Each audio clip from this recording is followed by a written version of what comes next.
Morning. We are continuing the summary of the Beis Halevi's discourse on bitochen, the certainty that God Almighty has been taking care of us, is taking care of us, and will always be taking care of us. And that certainty really goes and transcends all the sense that we have of whether we're worthy or not, whether it's justified or not, whether we did the right things or not, whether we have the right skills or not. As we've seen, that the Beis Halevi is teaching us that even when we see that there's nothing possible that we could possibly do, we don't even have the skills or the aptitude or the ability or the perseverance and so forth to be able to pull through on something. And our track record proves that. Nonetheless, we can be certain that God Almighty is taking care of us. And today we're going to continue. We're up to point number 15 in the summary. This is not the wording of the Beis Halevi as I understand it. It's someone who compiled it or helped publish this, wrote like a summary, a chapter heading summary. 15.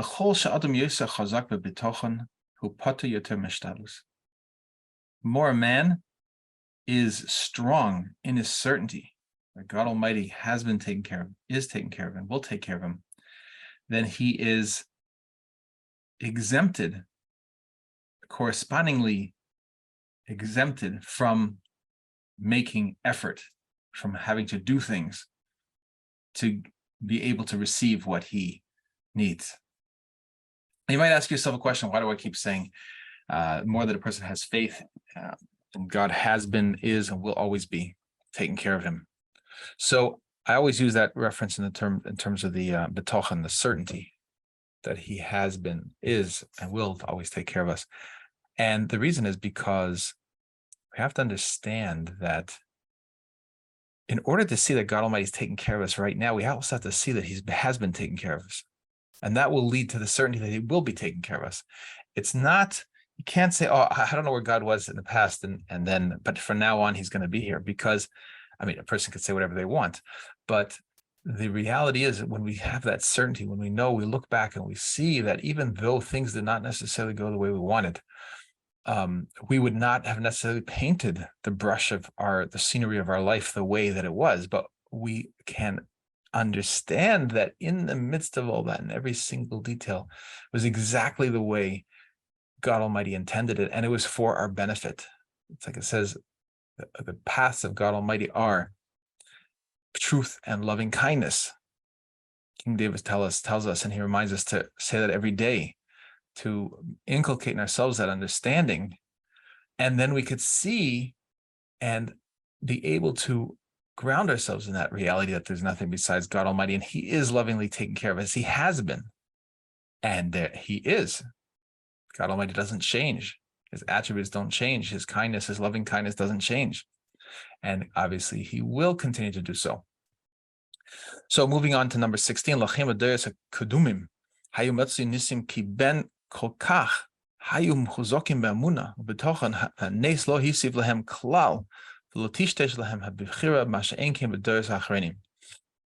So therefore, he says, in the earlier generations, there was found in a revealed way miracles, because the people were so strong in their preservation of their internal tranquility and internal grounding with God Almighty. That's called Emunah, that practice, that ability to deflect anything that would take us away from our connection, our awareness of our connection to our Creator. And they were so strong in their certainty that God Almighty was taking care of them, had been, would be.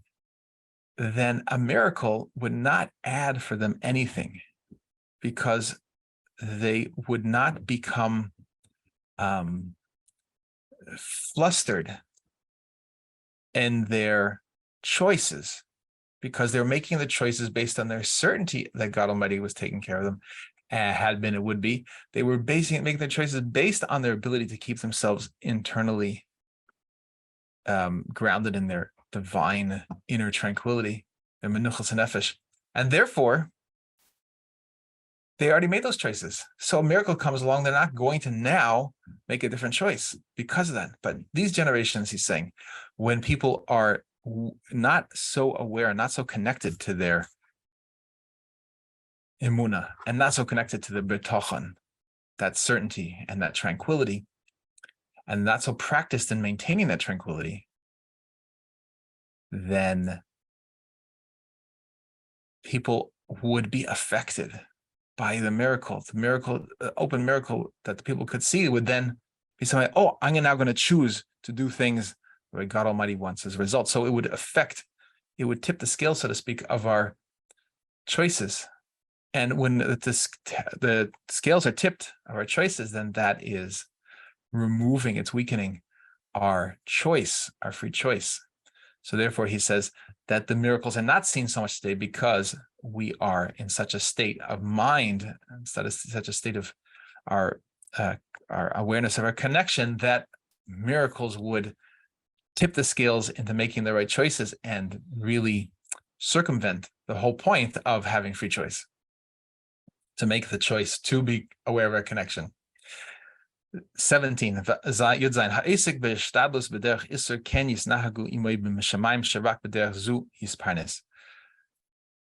This is a tragic point that the Beis Levi is pointing out, is that a person whose labors in his efforts in the way of forbidden ways, then this is the way it will be conducted with him from heaven, from God Almighty, that this will be the only way for him to make a living. If a person defines for himself that the only way that he could make a living is by cheating or stealing or deceiving and so forth, then it will appear to him that he doesn't have any other way, and he will begin to actually create that as the only way that he can make a living. Now, obviously, a person can do tshuva, he could return to God Almighty, and he can change all that.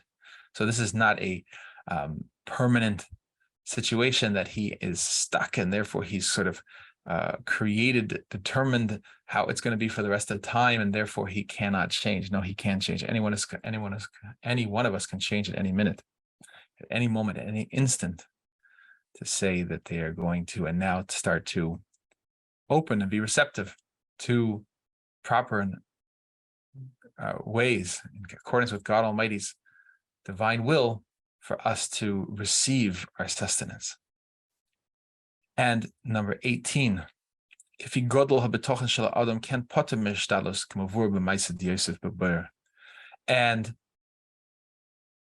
he is bringing back a concept that we said in number 15, but he's now relating it to Yosef Tzaddik, Joseph, the righteous one, according to the strength, according to the greatness of a person's certainty in God Almighty that has been taking care of us, is taking care of us, and will take care of us.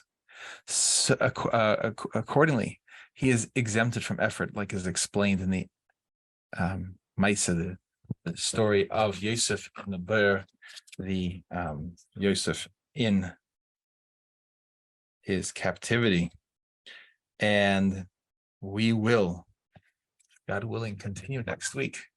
So take the time to watch this again, and also make sure to watch the videos that correspond, where we went into great depth to each one of these concepts. That will give you an opportunity to really ground yourself in this. And please share in the comments. Make sure to subscribe and share in the comments and spread this message of hope.